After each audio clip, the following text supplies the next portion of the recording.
All right, welcome everybody to episode 45. Tonight we are featuring Guru Brandon Ricketts. Hi, how are you, sir? I'm doing pretty good, man. How are you? Thanks for having me. Good. Oh, I appreciate you coming on. I know you had to get up early and all that, but I really appreciate it. I think the guests will appreciate it as well. For sure. It's no problem at all. It's really no problem as long as like we have viewers and they can really see everything. I don't mind waking up early. It's all good. Really no problem. Oh, good, good. So, what's it? I always ask this because I'm more or less just curious as far as this part of the country when I interview people and Mhm.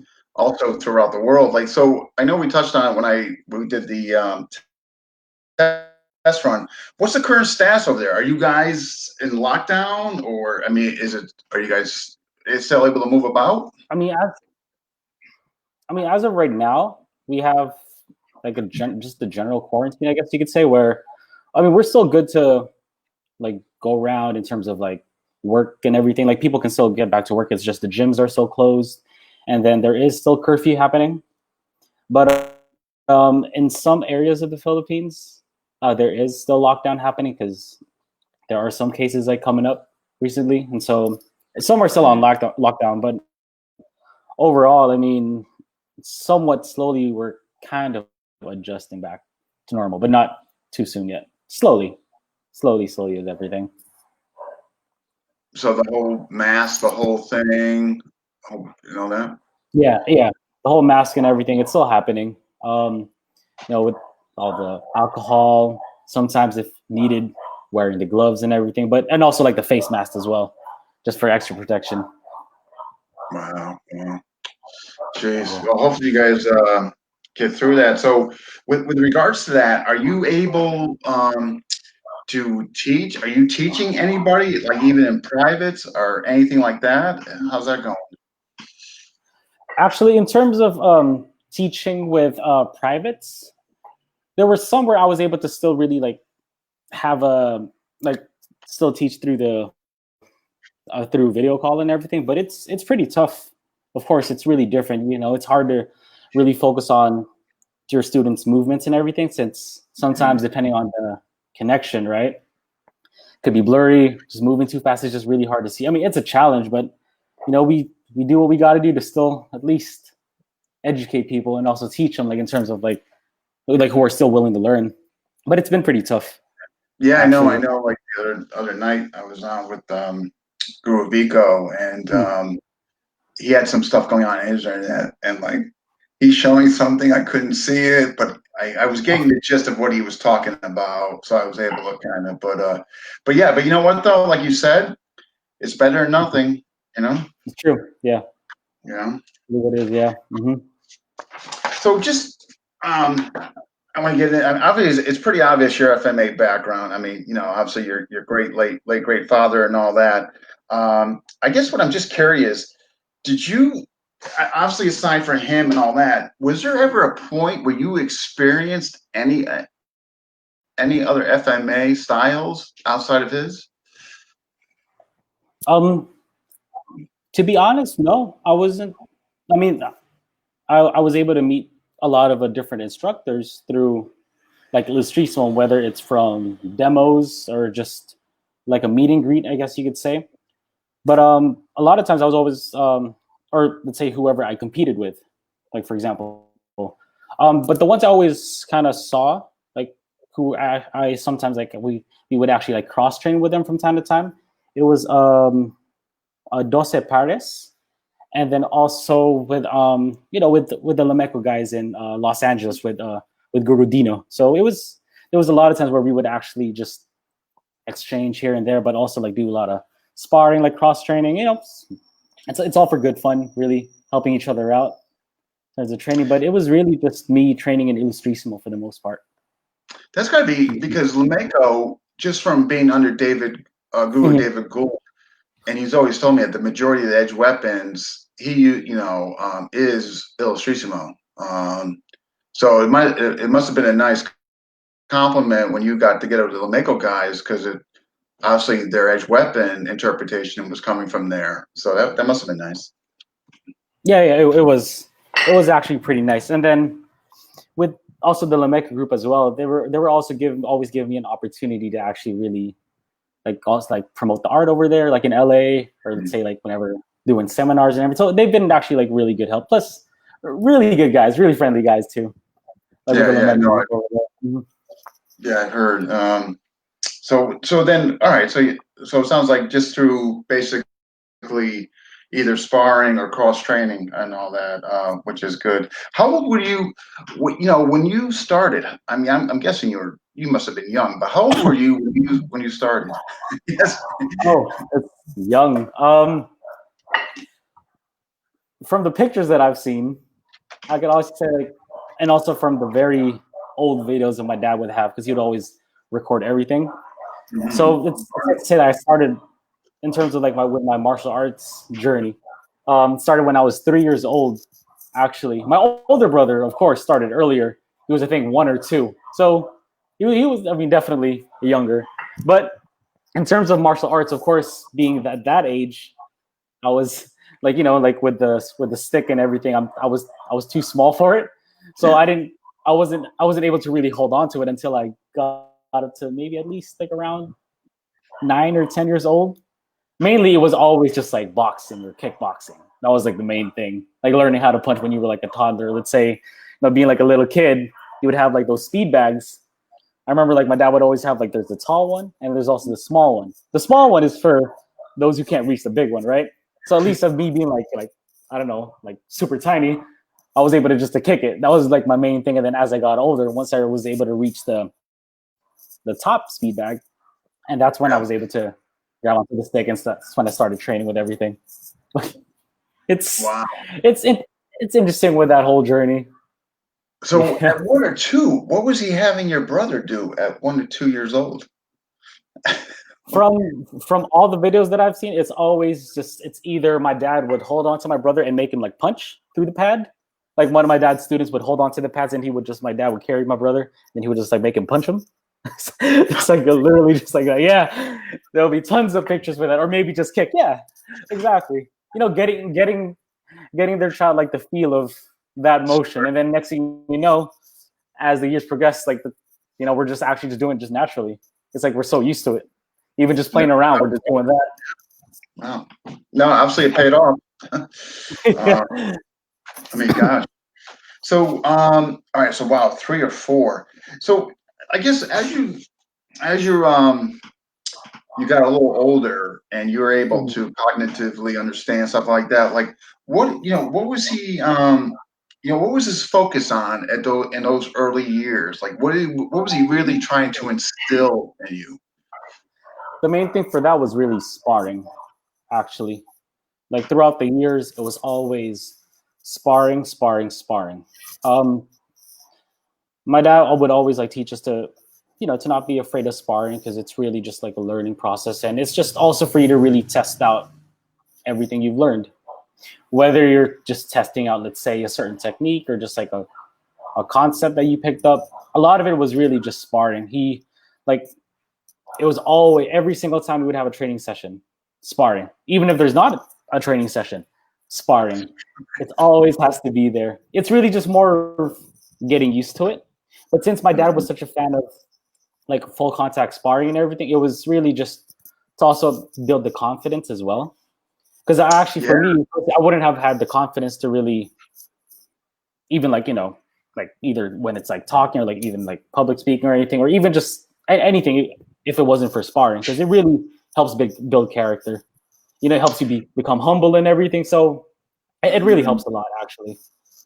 Well, you know what? You just touched on some things I thought were amazing. The fact that because I've experienced this too, just martial arts in general, but sparring that it makes you overcome adversity, like It how to really deal does. with negotiate stress. Like, you know what I mean? I think that's I don't think that gets enough attention that what you just brought Mm. up, the confidence, the ability to negotiate stress, how it gives you, where you can tackle other things without getting all worked up and everything. That was excellent. I'm glad you brought that up. Wow. Because I So, mean, like yeah. for in terms of like sparring, because not everyone is a fan of it, which is completely understandable. Because you know, let's say when we're there training.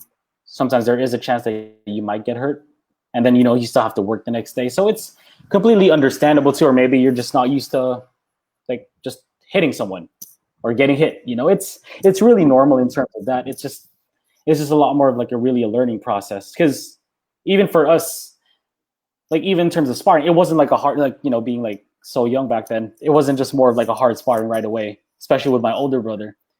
My dad mostly did it in a way where it seemed like it was like my brother and I just playing and having fun, like Yeah. hitting each other. But it was like, boys will be boys kind of thing. But it was more of course, just like actually usually it would just be whether it's my older brother or my younger brother or all of us just arguing with each other. My dad would just be like, okay, you know what?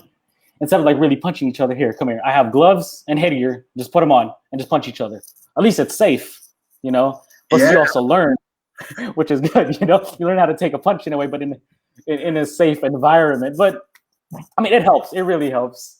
No, wow. Yeah, but hey, since you guys got all this energy and you're having a dispute, let's just Yeah, get the exactly. gear. It's always like that. It's always like that. Actually, like even as we grew up, it's always been like that. It's just Oh interesting. my gosh. Here, just some people made some comments. Hmm. Wow, there's 15 people watching. Hey, please, if you're watching, please, if you don't mind, just tell us where you're from and where you're watching from. Thomas Edison, Pugay Dean, and PJ Brandon.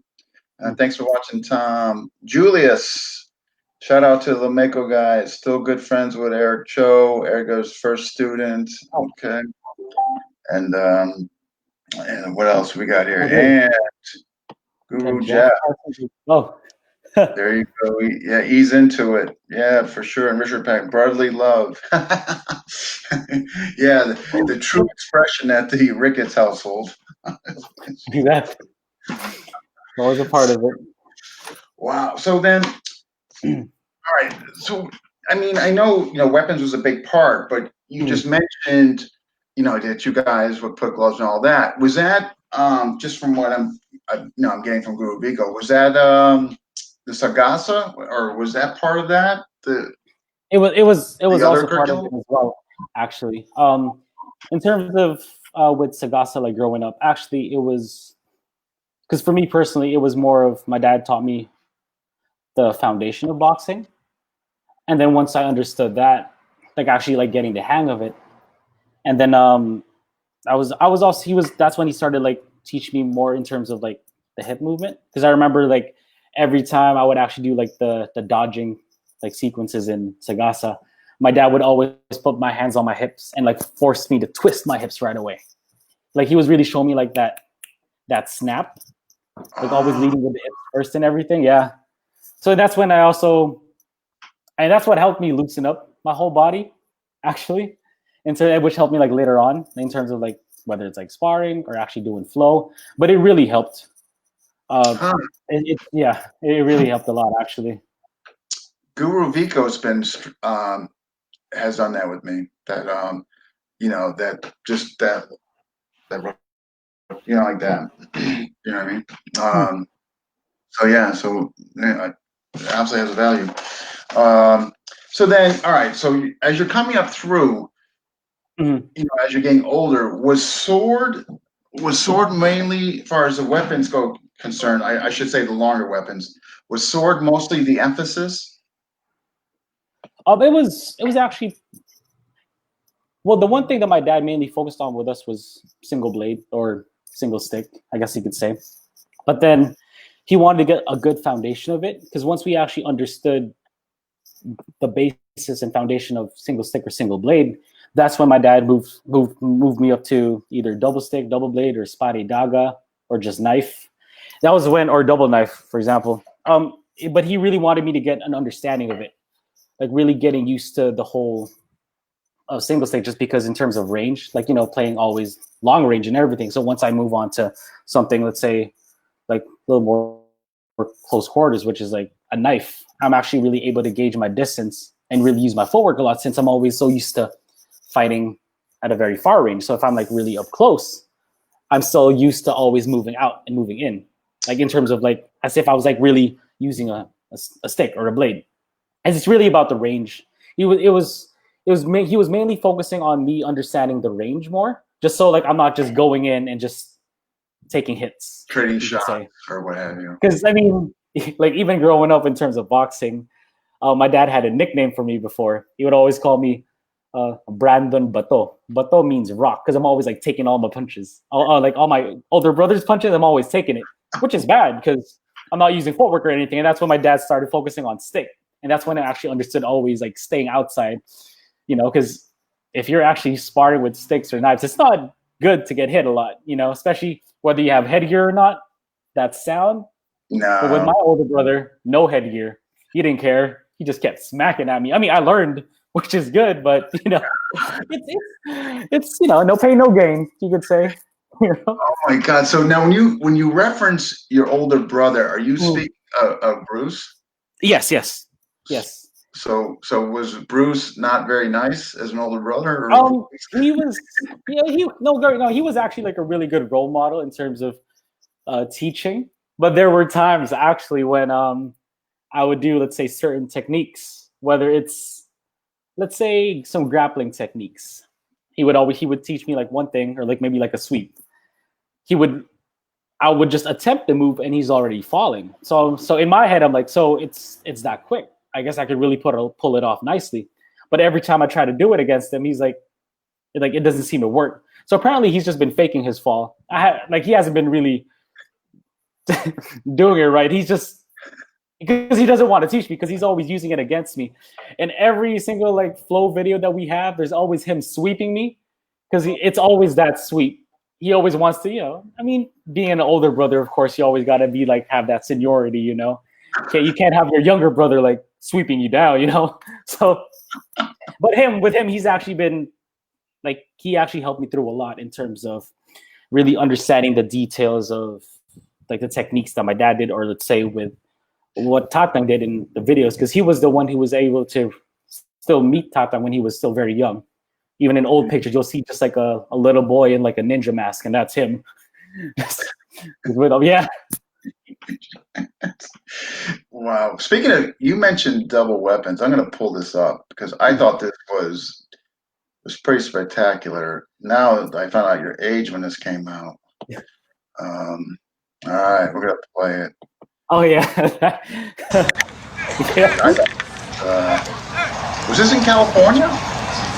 Yeah, actually, Now in San Diego. Filipino martial arts, eskrima and stuff like that, the way you would practice, or the Actually, I way an haven't seen this instructor in a would long time. gauge his skill, It's been so long. is not really through doing forms or anything like that.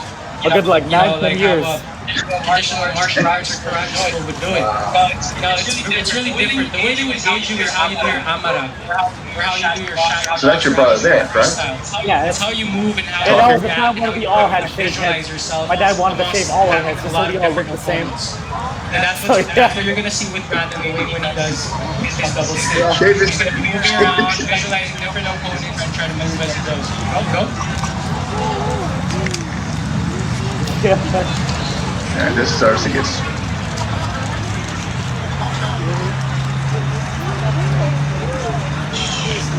For 17. Yeah, 17-year-old was our time. Yep. Wow.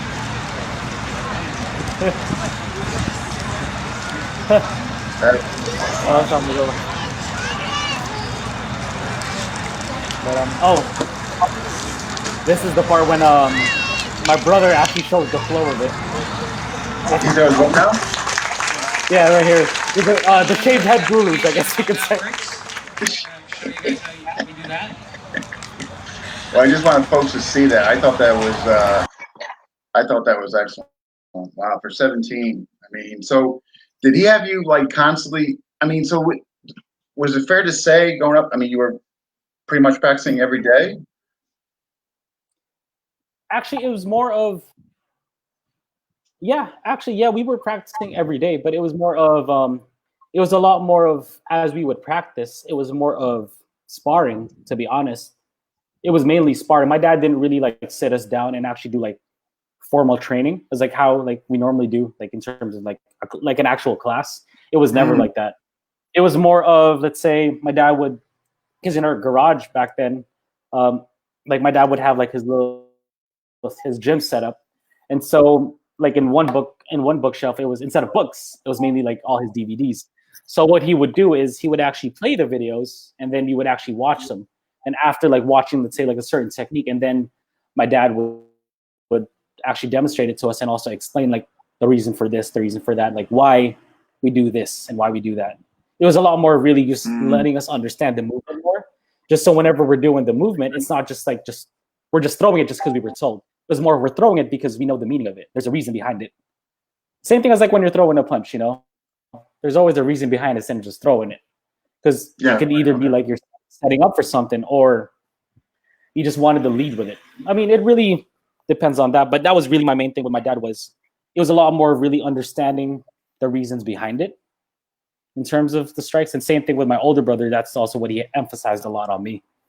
Okay. I got a couple questions here. Just so I don't forget them. I mean, I got a bunch of questions, some for Jeff, but I was gonna save those towards the end. But I figured the ones who posted on here. So okay, so we got a question from Julius. I want to know if your dad was given the background by Tatong about his other training partners at the docks at Nintendo. Oh yeah, Angel Cabales, D-Zone. His exploits in WW2 against the Macapil. Oof. And on how the lieutenants. Can you see that on your screen? Yeah, I can see it. Okay. I mean, the one thing with that, my dad would also mention about different training partners, but he never really got into it with me as much, just because I was pretty young back then. In terms of, because I guess you could say like my batch was when already with Guru Dino and everything, and also like with Guru Vico. That was like, I guess you could say like more of like my batch. Was like as I was growing up when they were already already making a name for themselves in terms of like really like teaching or like in the competition or like in the fighting scene. But for the other, for the other instructors as well, because for the most part in terms of with the other training partners, I know my older brother was the one who would always like mention about like the different training partners, since he was the one who was really exposed to like more of like the older history, I guess you could say, like really like from back in the day. Because I mainly just base everything through like the old videos. I would, in the videos of my dad, there would always be actually like different training partners instead of just like the five, like the main five.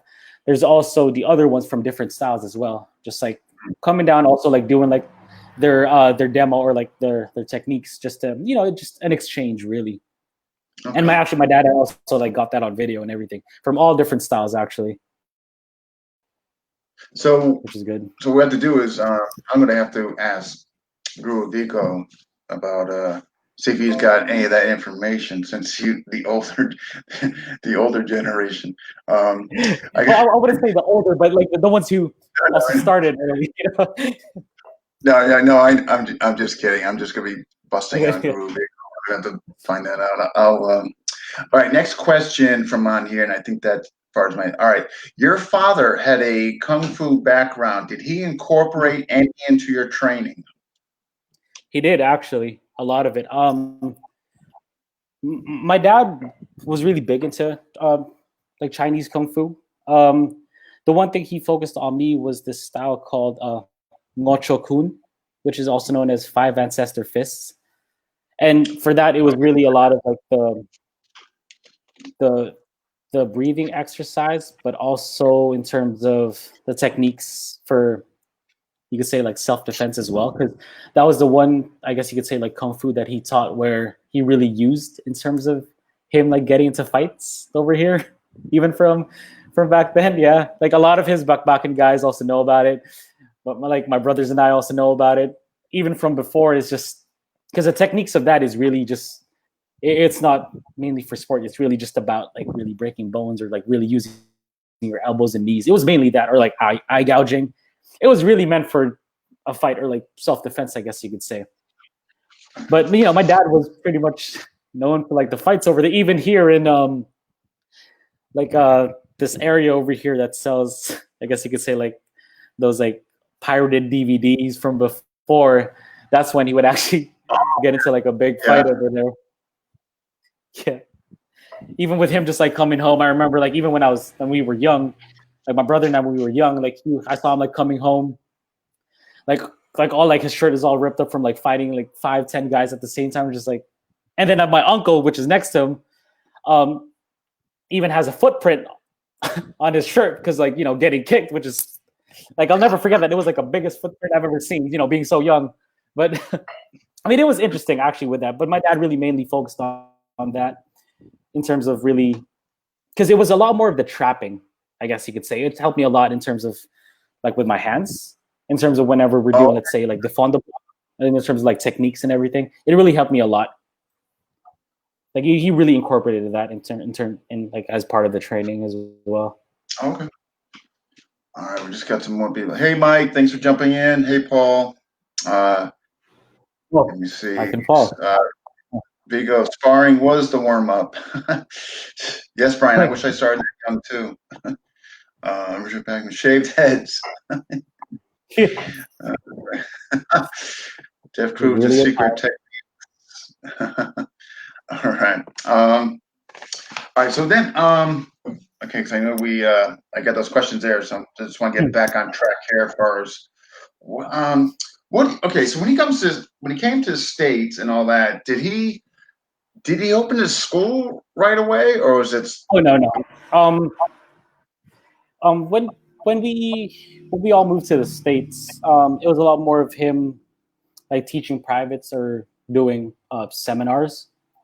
But it wasn't until I think like around 2008, I believe, is when he was teaching a student of his who was also a jiu-jitsu instructor, like Brazilian jiu-jitsu instructor.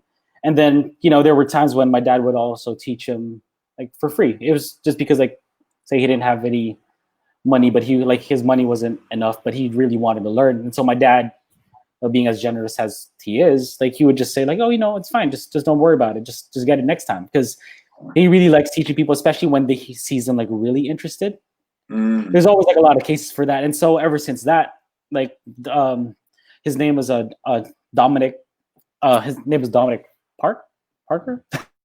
I forgot the last name, but you know, this tall American. And then he actually told my dad that, you know, Master Ricketts, like once I actually like open up my own gym, you know, I'll bring you over here. You can teach your martial arts over here. And so sure enough, like after about like 2-3 years, 2008 comes in because we moved in 2005.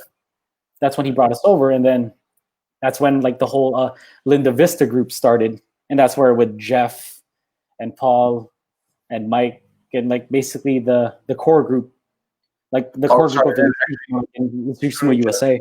There, he just wrote. Okay, he just listed the Linda Vista gym. Okay. Yes. Okay. Okay. So he gets his gym going at that point. Is it at that point? Is that when he? Because I know with you guys, he was kind of just you know, sparring. You know, teaching guys in the household, and you know, using sparring as the main platform. But when did he? Is it when he developed the curriculum? Is that when he started the school? Is that when he felt the need for that? For the curriculum, we actually like also like broke it down. Like it was my brother and I also really like broke it down with my dad as well in terms of like how to teach it. I guess how to really like be able to teach it towards to other students, because it's not going to be the same as how it was like back in the day where they learned through pain. It's not like that anymore. So in terms of like with the curriculum, with me and Mike Frazier, with David Gould, it's about pain. Because I mean, you know, you have like the tough guys like going through that and everything, but of course, like nowadays, like you know, like during that time, like times were changing, of course, and so we needed to like develop a curriculum in a way where it was easy for students to also like understand and easier for them to really like progress, and also for us to also be able to break down like really. Okay, so they're learning this, but the reason why it's so they could progress to this other technique, just so they really have like a basis of in terms of like the movement. So that was when we started having the students in the gym, and that's when we started doing like more of the formal training. I mean, my dad has always done it, like even back here in the Philippines. But like I mostly like saw it even more was when we moved to the States, of course, with me getting older, and that's when pretty much like saw everything of how he really broke down the curriculum. But then with how his curriculum was broken down, like even after like he passed and everything, like my brother also helped me out with everything, and also like with my students as well.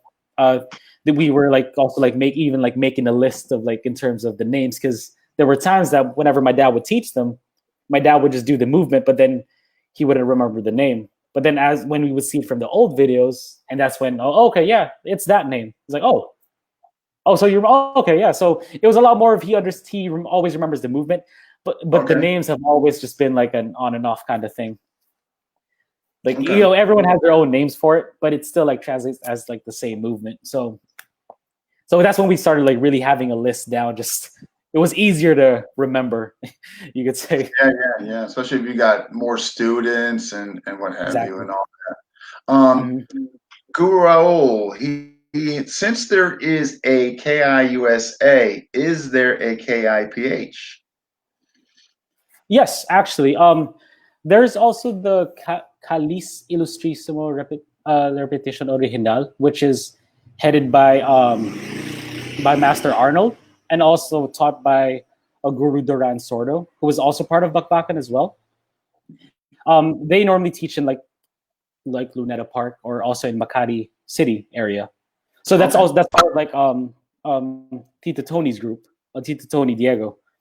But for like for Cali Illustrísimo for say under my dad, and that's when it's mainly just me teaching as of right now.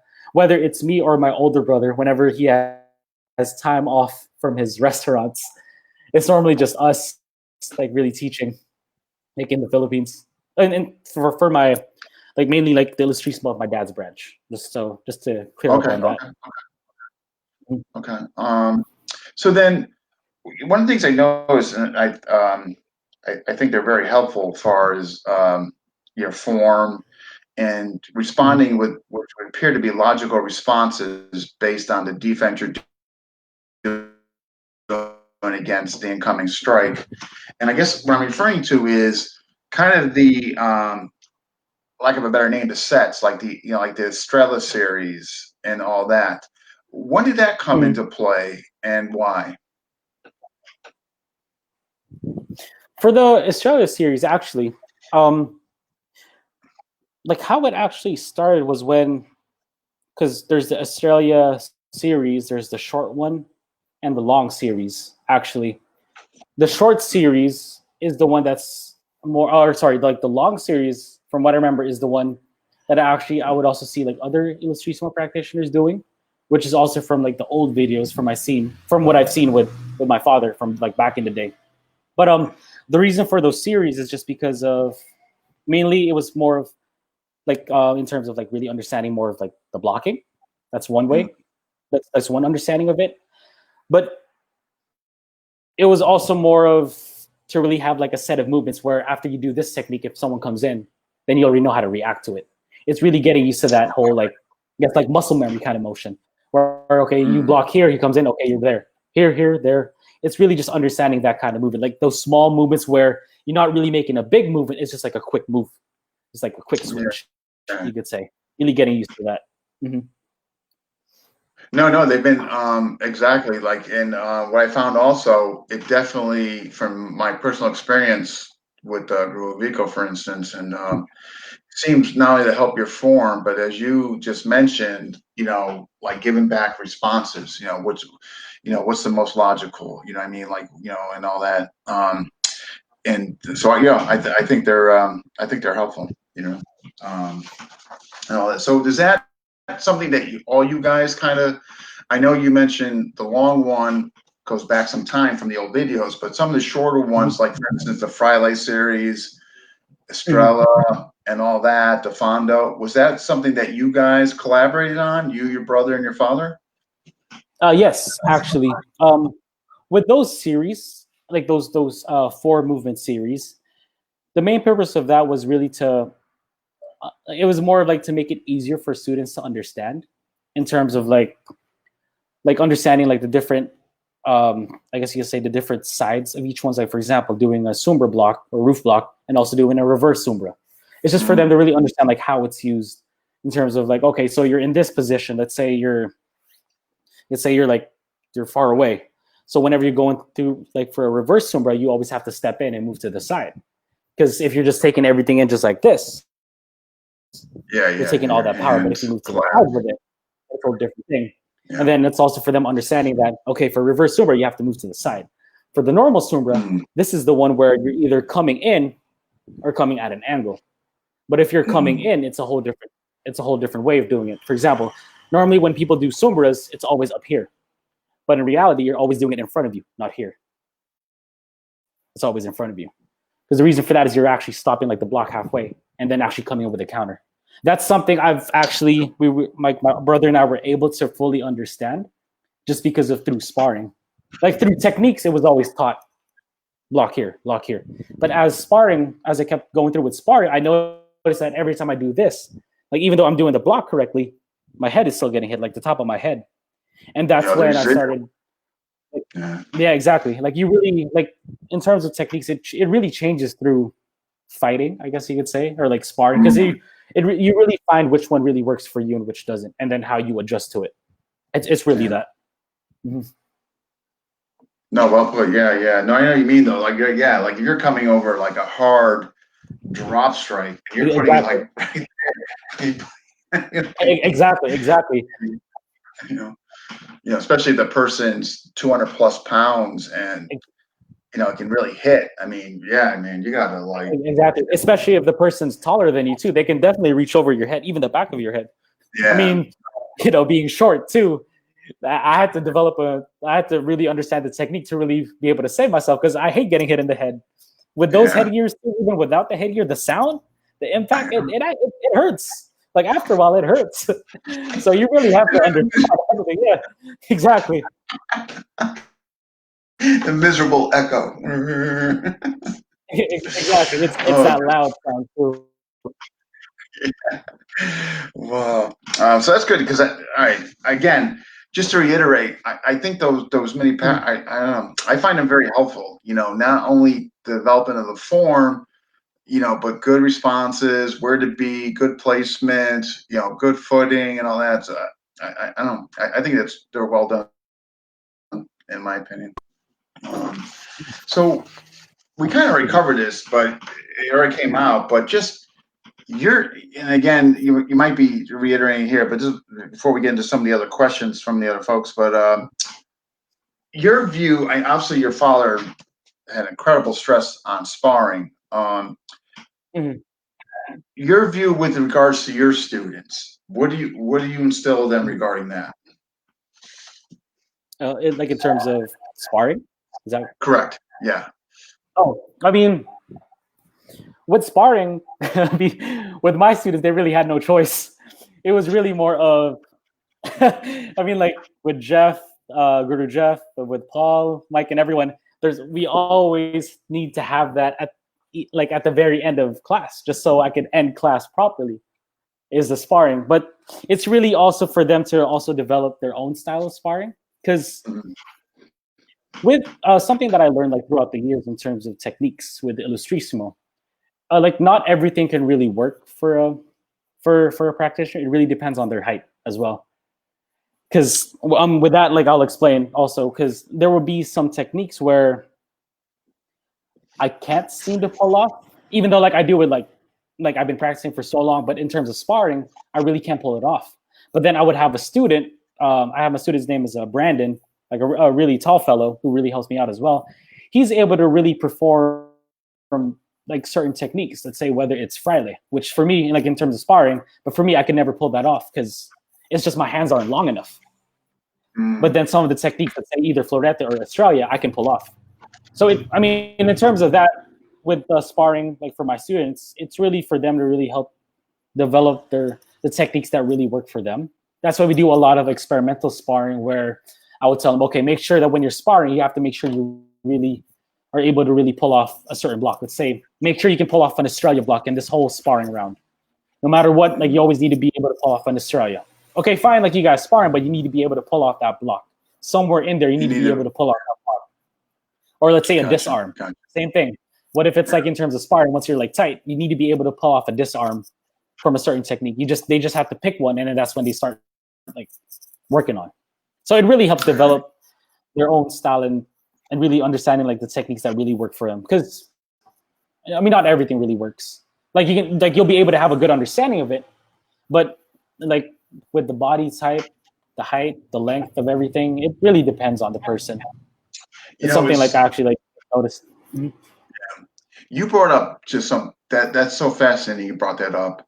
I had a recent conversation with Guro Brandon, who's also my coach, and I was, in matter of fact, and this came up. And so my question to him was, hey, look, I'm just, obviously you were before the great one. I mean, Master Illustrissimo. I go, when I look at some of the stuff he does, I go, was he able to do that because of his physical attributes? Long, like he had long arms. He was tall. I mean, his traction, I mean, hitting the gap. I mean, he, like when I was seeing him going against some of the shorter guys, I'm like, well, yeah. I mean, he's just like leaning, that. And I says, is there merit to what I'm thinking that this gravitates, the pure essence of KI, does it gravitate more to somebody who's taller and longer for all some movements? And he says, yeah, you're onto something. Is that fair on my part? Am I correct? I mean, it doesn't really gravitate towards like a taller person from how I see it, because there are always like from what I've seen and also understood from my other students as well, is that there are actually like also a lot of techniques that a short person can pull off better than a tall person. An example would be the swimmer block, because if you're like a tall person trying to swimmer block and a short person's trying to hit you, if they're trying to hit your head, there's no point in doing this. Compared to a shorter person who's like down here, the strike is coming down. Of course, you're going to need to do that. But it really depends on, I mean, like in terms of that, I think it's more of like maybe some can pull off techniques that a taller person can also do, like a short person. It really depends on like how it is and how they really translate to it. Like a lot of the times with my dad, since he really focused on footwork a lot with us and also moving out and in, that's how we were able to pull off certain techniques and also changing our body position. For example, with the florete, like doing that kind of movement, sorry. There was a time when I was having a hard time really pulling it off, because my students are able to pull it off because they have the length for it. It's just in terms of the range. But like, for example, when a stab comes in, this isn't really the demo yet, but I'll just also show. But when a stab comes in, right, they're able to actually do it correctly, just in terms of the distance and how it is. But whenever I try to actually pull it off, like the strike is coming in like so close to me that it feels like I'm too tight. Like I feel like I'm gonna hit myself. And so with that, that's when my brother actually developed. Exactly. I feel like I'm too cramped up and jammed up that even if I do my footwork, it's not enough. And that's when my brother actually developed, where even as you're adding footwork, but it's more of like moving to the side, but also changing your body positioning. And that's when I started seeing that from him. That's when I noticed that, okay, so there are some techniques that I guess you could say it's meant for a taller person, but if you actually like change it up a bit or adjust in terms of, let's say, like body positioning, it could also apply for a shorter person. So that's when I started like really experimenting really like with each one. But it does help if you're taller. It really does help. But I'm not saying that. I mean, there's still hope for the little guys. And I certainly didn't want that to get misconstrued like every technique. No, and I get definitely what you're saying. I guess I was coming from the point of view of like on his intercepting, you know what I mean? And on his, finding the gaps. With the intercepting and finding the gaps, it also has a lot to do with positioning. It really does actually. Because like how I actually also understood it was from my brother as well, when, like hand sparring, right? Yep. So whenever like me and him are the same height. But the thing is, like, he's always beating me to it. It's not, I mean, it's not just because he's like, I'm just as fast as him, or maybe even faster, actually. But his understanding of the positioning of the hands really made a difference. So it really made a difference for that. Like, if you're basically, for example, if you're face to face with your opponent, like same level in terms of like the hand, like this is where your like attacking hand is, like with the stick. But then if you change it up a bit, whether you bring it up or bring it down, like a little bit higher or lower than your opponent's, it really changes everything. If you're up here in your terms of positioning, you can easily drop down. But then as you're dropping down, there's also a chance that you could get hit. And so you would change it up, staying low. You would change the angle, where instead of like dropping down at a V angle, you're more of coming down with the planchada or an aldavis or like an uppercut. So it really changes everything in terms of positioning. It's really about the positioning, actually. Interesting. So with that all being said, is that why your father really his focus was on footwork strongly? Yes, actually, because he wanted us to also understand, to not take everything as they go, meaning like not just like staying there and take all the shots. For us, like being like, like small in frame, I guess you could say, like, or short, really needed to emphasize like our movement, really making them pay for their mistakes. Meaning, like, they throw a strike, we don't want to just take it and then counter back, because we will get hurt. So whenever a strike would come in, we would always come back out, and so that exposes all of this, which makes us makes them pay for it. Exactly. So it was a lot more of like the quick movement with my father. It wasn't so much of like the really, let's say in terms of movement, it wasn't so much of like the really far out, come back in. It was just moving back enough where when you come back in, your opponent is still back here. Like, he's still like exposing all this. He hasn't had time to really come back out. So in other words, like capitalizing maybe if they have poor recovery or delayed recovery. Exactly. Okay. Exactly. Okay. Oh, yeah. Right on. Really Yeah, I definitely get what you're saying, right? Yeah, if they're leaving this there, and you're right. I got you. Exactly. Yeah. But there are cases where, in terms of that, where a person can actually recover pretty fast, because there will be other practitioners who are faster than that. So that's when you'd have to do where, okay, so if a strike comes in, you really have to do it. Like when it's more of like how you slide back in, which will make a difference. Because dodging it, okay, you understand it, but then coming back in, if the person's pretty slow, you can get him. Yeah. But if you come back into the point where his strike is still in the process of finishing, like he's still, and that's when you come back in, he's still about to finish his strike, and that's when you can still get him. Because faster guys recover quick, but you just have to be quicker in terms of coming back in. It's really beating them to it. Like if they got good recovery, like they can throw that tip back. They got good recovery. That's going to be, definitely no. Yeah, no, that's good stuff. I had another question in here before we get to Guru Jeffs and all that. Okay, your dad said that only 4 to 5 dudes that got K down distilled pure understanding from the source's real talk style. Yuli Romo with his own version, Tony Diego, Romeo Lacapal, and Ronaldo Galan. Are all still tight? That's going to be who wants to are they all still tight? I mean, what's the political? Well, you could just give a political response to some are and maybe some are not. This way. I mean, with that, it's just, I mean, whether it's like talking about like with the pure understanding and everything in terms of Illustrissimo. I mean, one thing I could really say is just more of, for my dad, is just our Illustrissimo, even though it's Illustrissimo, there's also been like a whole bunch of different influences to it as well. The main influence has been always with my dad's like empty hand, in terms of like his karate background. That's where the whole footwork comes in. Sometimes even in terms of his sparring, you can see like he has more of like a wider stance compared to the other ones, or to the other 4. But I mean, we still translate, like we still do the same techniques. It's just different names, but we still speak the same language, I guess you could say. So in terms of purity, like for who's like pure and who's not. I mean, I don't really have the right to say anything in terms of that because everyone spent had their own spent a lot of their time and hard work onto their style, and then also translating what they know. But it all comes down to us always. It doesn't matter like which one of the pillars is it, like, but we still speak the same language, whether it's the same technique. We might have different names, but we still are able to fall in the same branch, I guess you could say. No, and I think that's well put. That was a tough one, considering the climate.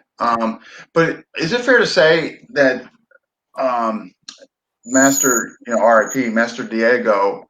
It seems like when your father, when you guys were over here, the recommendations would be, they would recommend if you go to States, see your father would recommend Master Diego if they went to the Philippines. Is that fair? Yeah. That's usually how it is. Like, because of course, like you never want to miss out on an opportunity to really also learn from one of the five, because they always have. I mean, everyone always has something to share. It's not something to really like. It's also their understanding of it, which is really nice. That's why. I mean, I wasn't able to really train with Tito Tony actually, but I was able to do a couple sessions, but I wouldn't really call it full on training since I was mostly from with my dad. With here, traffic was pretty bad and everything, like from back in the day. I mean, it still is now, but I mean, it's always a nice opportunity whenever you hear someone who's from the streets or from the five. It's always nice to release, take some time off to really learn from them, because they always have something good that will really open your eyes even more in terms of the art. From what I've seen.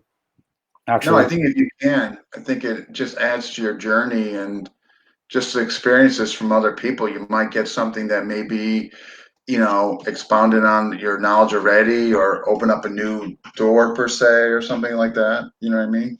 Obviously it's not toxic. You know what I mean? Like it's not, and all that. But yeah, that was well done on that one.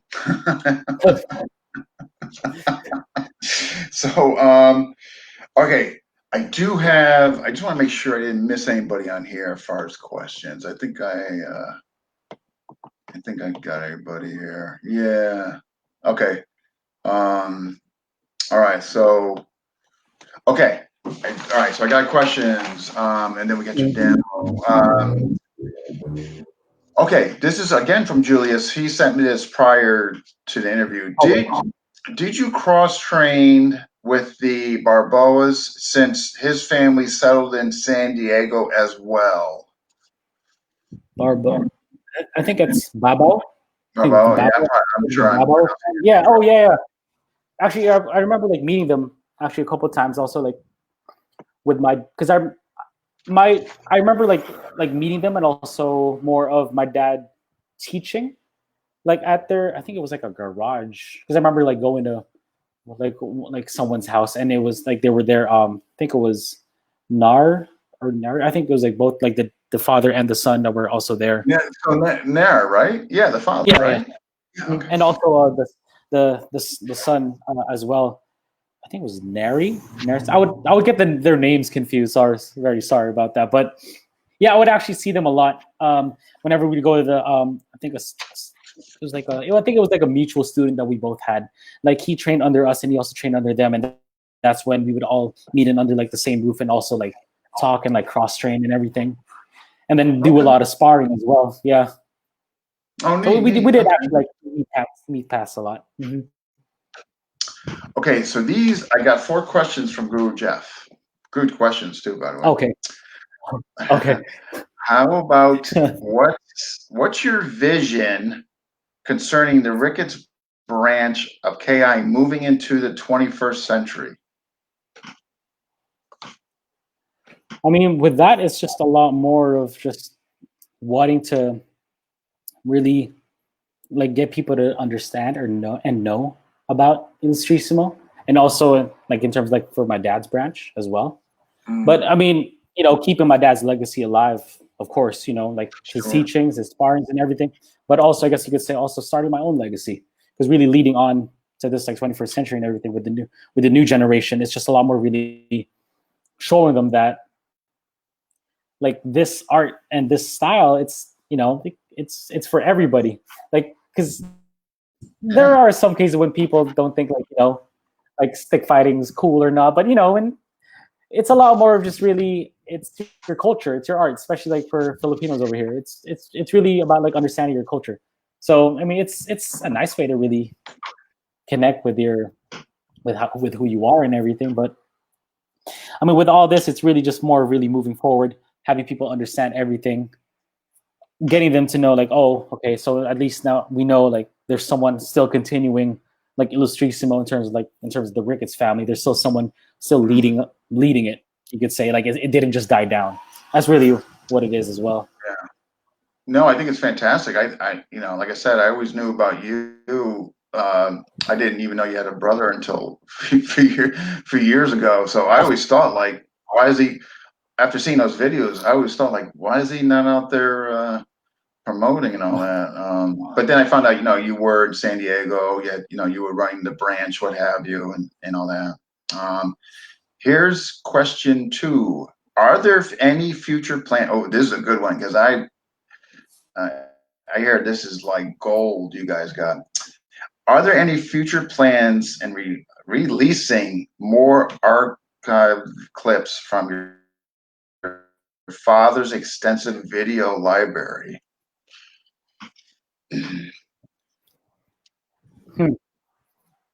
Well, I mean, Are for you really those saying that videos, gold?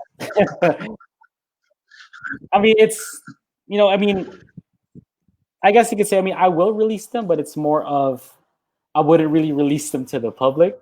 I guess you could say, because it's, you know, it's my dad's like main, like it's his archives, you know, it's his history. It's like the secret scrolls, I guess you could say. But I mean, with that, it's a lot more of, if I mean, if you are down with the group, sure, I'll show you some videos and everything. But you know, I always like to, I would actually show or release some archives if it actually also helps in terms of training. Meaning, let's say a technique I would do, or like a technique that my students would do or my instructors would do. But then also like kind of like a reference where, okay, just so you also understand, like there's also the reason why, and then showing the old videos, kind of like how it connects with both of them. Like it helps a student really appreciate the technique more. So I mean, that's when I do. I would release some, not all, but you know, as we move along, probably. Okay. I hear Just it's making me work. quite the collection. Okay, question number 3. Will you be open to do more seminars once the pandemic is over? And how about Zoom seminars? I would definitely be open to doing seminars for sure. Like once everything is over, that's something we've always we've always planned. It was just me having like a hard time even like back then because being in school, but also I got into dancing a lot, and so you know there's a lot of distractions here and there. But you know, as I got older, I was able to really focus my stuff on either with the restaurant and also with this, since now I have a lot of time. But definitely the seminars for sure. And for the Zoom seminars, I'm actually willing to give it a try. Like I'm actually really up for it. But then at the same time, if in terms of Zoom seminars, if it's something where I see where it's really hard for students to really understand, for me to really express like the techniques, and for me to really see like they're actually learning, whether they're having difficulty, if they're really having difficulty with it, then I mean, might as well just do what we can and just really just go for it. I really would prefer, of course, like, you know, like in contact, but of course, with how everything is now, it's tough. But if people are still really willing to learn, like, you know, to try, then I'm up for it for sure. I mean, the reason why I would, you know, maybe advocate and say yes is, I mean, some are definitely like Master Yuli Romo, I guess, has done 1 or 2. There's a few others that are doing them and all that. I'm not sure how much legwork is involved in getting it set up and all that, but it might be worth like trying one, you know? Yeah, I'm always open to trying it. I'm really open to trying it. Yeah. It's just really, because I really want my students to learn and like really be able to focus and everything. So of course, like whenever you're doing a seminar, it's like you always have to move with the group, but then always like really like focus Yeah. on each one who's really having a hard time with it and really help them understand. So, I mean, if it's Zoom, if someone has a bad connection, I'd rather just like wait for them to fix their connection and then move on with the other techniques. If it's like a whole like Zoom Yeah. seminar, you know, it's really for everyone. Yeah, I don't no, want to just like, you know. I got you. Okay. Guru, just last question. How would one go Right. about being recognized as a representative under the Ricketts banner? Well, I mean, like to be recognized, it's not just more of, I mean, first, sure, like, you know, whether you train with us or train with like my instructors, that's also like one way. But it's a lot more really just like, you know, really understanding more of the techniques and the emphasis on, like, for me, it's always really like the sparring. Meaning, if you're like in terms of with the sparring and everything, it's just a lot more. If you know, like you're really in for the sparring, like you're really, you know, you're very open minded about it. You train with us and everything, and then you're also there, like either like promoting the art or let's say just doing like the techniques. But well, of course, whenever you're doing the techniques, you always have to refer it and like also give credit to who you like you got it from or you learned it from. Sure. Right? It's kind of like that the whole plagiarism thing, right? I mean, being recognized is just as long as you're down with us, then you're down with us, then sure. But Yeah, the main thing is really as long as you're open minded for sparring, then you're good. Yeah. But So, sparring, it's always a must. You can't run away from it. I have before we get to your demo, I got two questions. Are you still doing Zoom privates with folks? Skyping or privates?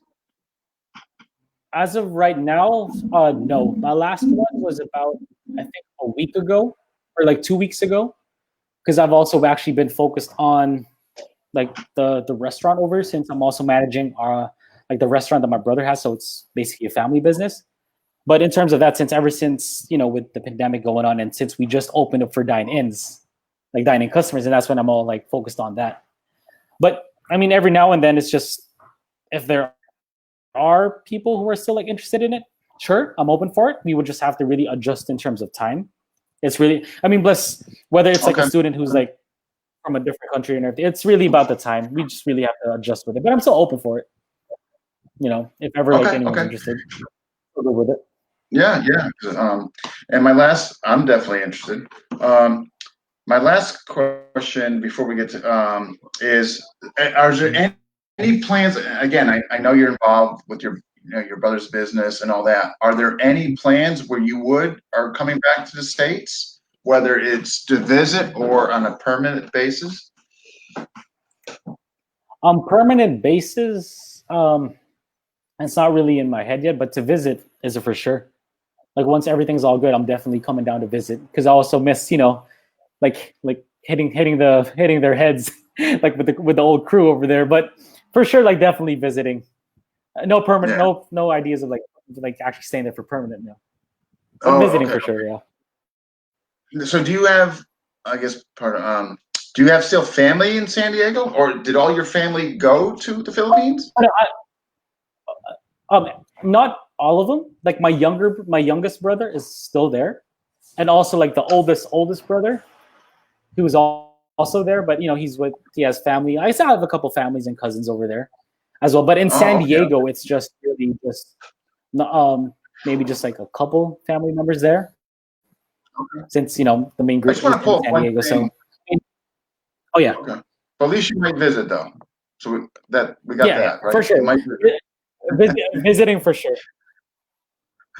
I just want to pull this up before we go into your demo. I just wanted to, in case anybody.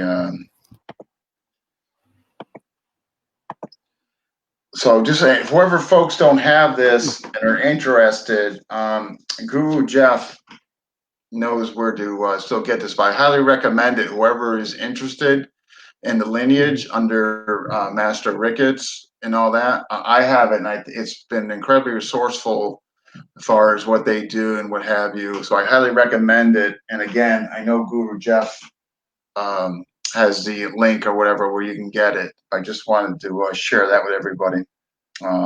And you're in it too. Yeah, that was when we all had the shaved heads. I think that was the shaved head crew right there. That cracks me up. Because I remember seeing you guys, and I'm like, I just thought it was like perhaps like a style, or I don't know. I didn't think, but Oh no, it was that time. It was a rule. Everyone needed to have shaved heads. My dad just like shaved his head. I mean, he's bald now, but I mean, he was bald there. So, I guess we're just one with the family, and then just boom, we were just in line. Boom, boom. Next one, boom. Number you guys. Okay, number one, number two, number three. Yeah, exactly. Just so we all look the same. It's really what it is. That is so funny. Oh my gosh. All right. This has been so. Yeah, if you were up for it, I'm up for the demo. Whatever you have for us, I'm sure it's gonna be absolutely wonderful. So. So one thing I just want to I guess you say demonstrate is more of because in terms of, have you ever heard the term Amara? Amara? Yes. It's basically I guess you can say the shadow boxing of FMA, right? And so in terms of Amara, I always instill into my students that there are 3 different ways of doing it. That's more of the concept that I developed. It came from dancing, actually. Dancing also helped me in terms of FMA. But with this 3 concept Amara, in dancing, how I was taught, there was power, there was being soft, and then there's also mixing both of them, right? So in terms of what was that? Sorry. I'm sorry. I thought you were. I didn't mean to interrupt. No. So are the 3? I'm interested. What are the 3 elements? Power. Oh no. I'm just referring it to dancing. How I learned it was power, and then there's the soft, and then there's the mix of the both. But in FMA, how I translated to as the first one is all strikes, the second one is all blocks or evasion, you could say. The third one is mixing both. Because in terms of Amara, one thing I noticed that there are sometimes when I would told my students to just do Amara, they're just doing it kind of they're just doing it just because they're told to do it, not because they're really imagining they're actually fighting someone or really the reasoning why they're throwing those techniques, right? And so that's when I started developing that concept where the first one you just focus on strikes, so all their focus is just hitting, right? So for example, taking off my headphones, can you hear me clearly? Sure, absolutely, yeah. Okay, so example, right? So in terms of first Amara, so you have the strikes. So whether you're just doing bug socks, X's, everything is just strike. You're just moving, flowing. But the thing is, as you're going through with each technique or each strike, you're also focusing on what you're aiming at. Meaning, it could just be all head strikes or body or mixing both. Everything is just high. Or I could mix leg down here. Boom, move, move, move, things like that, right? And then you go into the second phase of Amara, which is all blocks. So as you're right here, whether it's blocks or evasions, right here, focus block, block, out, in, move, block, block. Because that's the thing. Students always tend to forget the whole blocking idea, because in sparring, they always just end up using just one block. But they learn so much that they don't really get to practice it, because every time you're always just trying to block yourself from getting hit in the head. It's always this. This is the most common block of all. Yeah. But there are also other blocks. Dodges. A lot of the times, in terms of evasion, I also add in footwork, but also a lot of bob and weaves. It's something I was able to it helped me in terms of sparring. So if I'm here, when it's just hands, here, dodging. If I'm using my body, pull back, up, in, move, block, block. So things like that, right? So now on the third phase is when you would combine both of them. I mean, it's pretty simple, I guess we could say, but it's a lot more of the understanding and the meaning behind it. So let's say I'm here, I'm always setting up. Evade, counter, move, block, counter, right? Look, counter, counter. Oh, comes in, back, out, in, counter, boom, boom, boom, boom, boom, boom, boom, boom, boom. See what I mean? So No, I do. hopefully that was. No, I like that. Okay. I do. But so in terms of, so let me just put my headphones back on. So we see. All right. So in terms of for the Amara, it's a lot more really having a focus on it on each one, because since I emphasize a lot on sparring, first phase, strikes, really just focusing on that, no matter what strikes. But the thing is, you don't want to just keep throwing strikes. Where are you aiming at, or what are you aiming at? If you have a mirror, if you're just like doing it by yourself, then look at your own reflection. You see your head, aim at your head. You see your hand, aim at your hand. You see your legs, aim at your legs. It really helps a lot, especially if you actually have someone in front of you. It really helps. And then the blocks. So same thing, as you're looking at your own reflection, when you're doing, let's say, the Australia block, are you actually really blocking as if he was about to hit you on your elbow or like on your side, or are you reaching out too much, or are you just doing it halfway?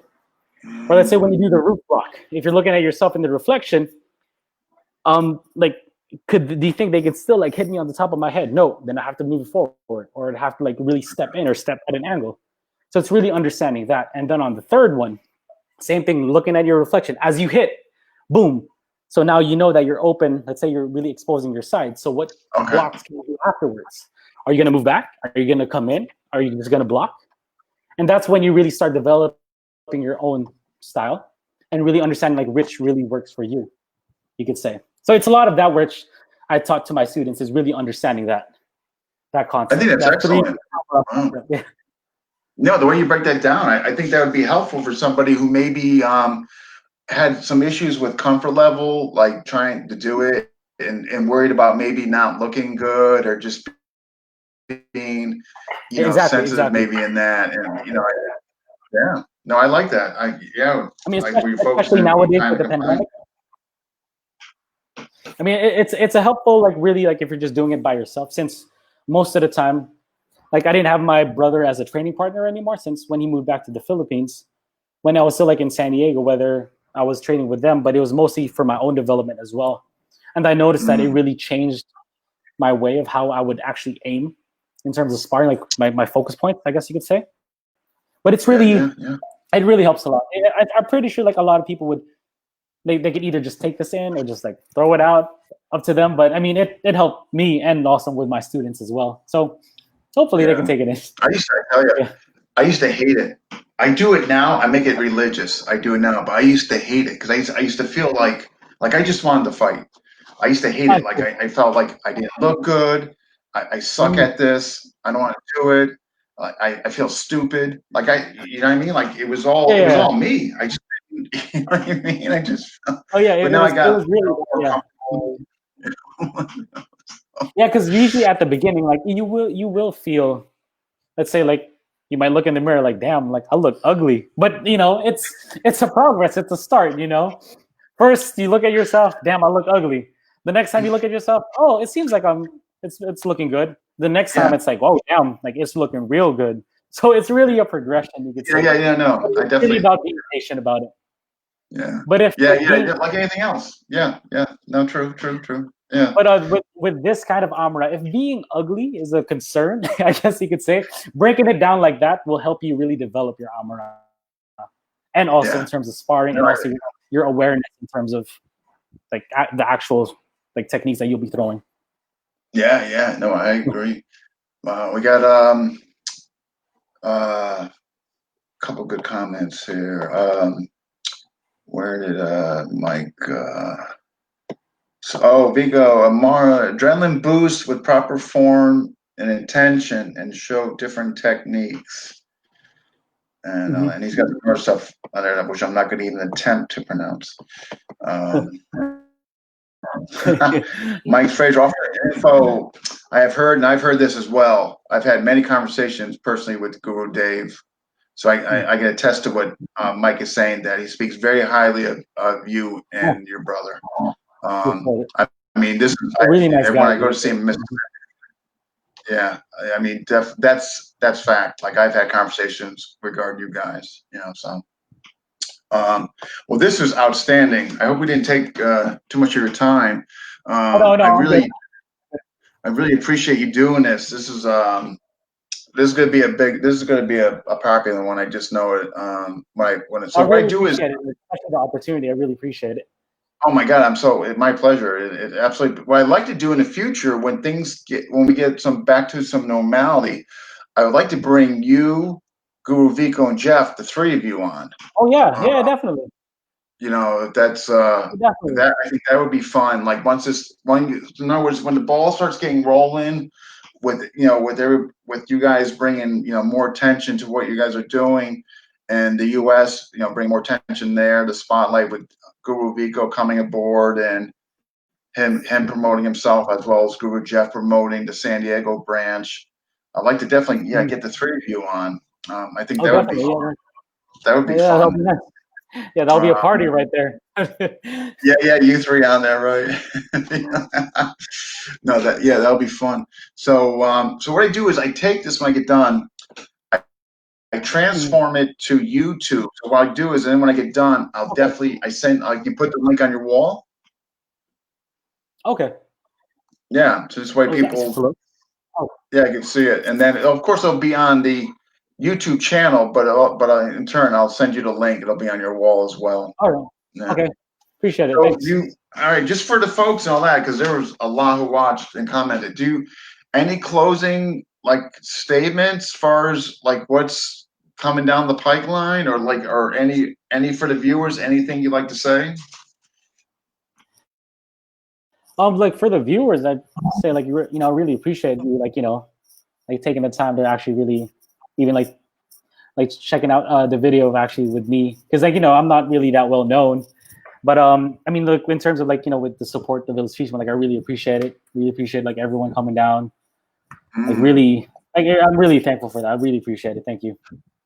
Yeah, no, Like no. also, I mean, if ever you guys are in San Diego, hit up my instructor Guru Jeff. If you're in Dallas, Texas, hit up my instructor Guru Vico. If you're down with the crew, you know what to do. Like, and then also if you're in the Philippines, though, there's also also just like a quick shout out also to a good friend, also the instructor, also right now of Bakbakan is Guru Duran Sordo, also like who is also helping with Master Arnold with the KIRO, Muchísimo Repetition Original group here. So, everyone's always welcome. We're still in we're actually like talking, always like meeting up. So it'll be nice. Yeah, they're supposed to be coming on, hopefully in a couple of weeks. Hopefully, the plan is them. It would be Cool. yeah, Meister Arnold, and yeah, that's in the works. So hopefully that actually goes through. Just for where can folks here? I just want to see. Social media, anything you want to list? Like, I'm saying, I'm going to make sure where people can access the book. In terms of social media, they can actually check out the book. We have our Cali Illustrissimo page on Facebook. You can actually either like that, and that's where all the information is, where we also offer the online videos and also the book as well, if you haven't gotten that. But then if you also want to see more content in terms of, let's say, or just within like, just Illustrissimo, either like some history, like from back in the day training, things like that, please follow the Instagram page, Ricketts FMA. I'll be posting a lot more of that. Also, like also highlighting some like the instructors as well of like the Illustrissimo like today. So it's nice to always like look forward to. That's Instagram. Yes, Instagram, Ricketts FMA. So okay, all right. And what about folks? If folks who are interested in joining the private group, is that invite only, or can they send you a request? To get invited to the private group, they would just need to message me directly. Because Message to be you. honest, in Okay. terms of Okay. the private group, I'm also like, yes, I'm very picky about it. But if they seem like they're pretty open minded, then for sure I'll let them in. It's really just more about just No, you message should me, be. and then we'll be good. We'll talk. Yeah. Yeah. Yes. You should be picky. Yeah. Yeah. You should be. You know. All right. So I got the group, the San Diego group on Facebook, Instagram, Mhm. and the private group, of course. If they can message you if if they want to pursue that, and then all that. Fantastic. Instagram. Do you post mostly on Instagram? Do you post more there than Facebook? Yes, I actually post more on Instagram than on Facebook. With the Facebook page, Jeff, my instructor, like Guru Jeff, actually is the one who's mostly like posting or like sharing, and also like another student of mine, Brandon, who also posts like the old videos of like from the DVDs of my dad, like actually like going through like the like each techniques. But Okay. but like no, mostly on Instagram is when I would post, and they'll be Instagram. able to I'm see not it. part of that. Is that for the younger people? Is that Oh no, it's for everyone. It's for everyone. It's for everyone. There's no age requirement for it, or like a minimum age. So you're fine. You're fine. okay? Because that would be a good reason maybe to join it. Sounds like you post more on there. I guess I'm behind the times. I don't have an Instagram No. account. So better late than never, I guess you could say. It's always open. Yeah. All right. Again, I want to thank you so much. I This know. was Thank you. Thank absolutely you so wonderful. much. Yeah, I we'll really be in touch. appreciate it. So I Thank you, definitely, and also thank you for the viewers as well. yeah, absolutely, because I want to be in touch. Because if you're going to start, maybe when your schedule dies down a bit, start doing the Zoom privates. I would. That would be fantastic. You know. Oh, for sure, So, definitely. Yeah, okay. good. Looking forward to it. All right, Guro Brandon. Thank you so much. Be safe. I hope Yeah, things thank you. improve over there. Hopefully. But no, I appreciate it though. Thank you. You guys stay safe over there. All right. Thank you again. All right. Thank Take you. care. See ya. All right. All right. So that was a good one. This Thursday, we got Guru Tom. So first guest from the UK. Actually, that's gonna be Thursday. So looking forward to that. He's gonna part of the UK Council and all that. Some good stuff. So that this should be going. That'll be 7 o'clock as well, and all that. Those of you who are interested, that Guru Jeff in San Diego there, he can give you more information. He's kind of running the San Diego group and all that. And I'm going to try to get the link from the book. Those of you who might want to purchase a book and all that, which I highly recommend if you have an interest in all that. It's a lot of pictures, a lot of descriptive pictures and all that, illustrating what they do as far as techniques and all that. Very well done. Highly recommend it. All right. So until then, Thursday, in case you have not hit like, subscribe to FMA Discussion on YouTube. Thank you, and see you Thursday.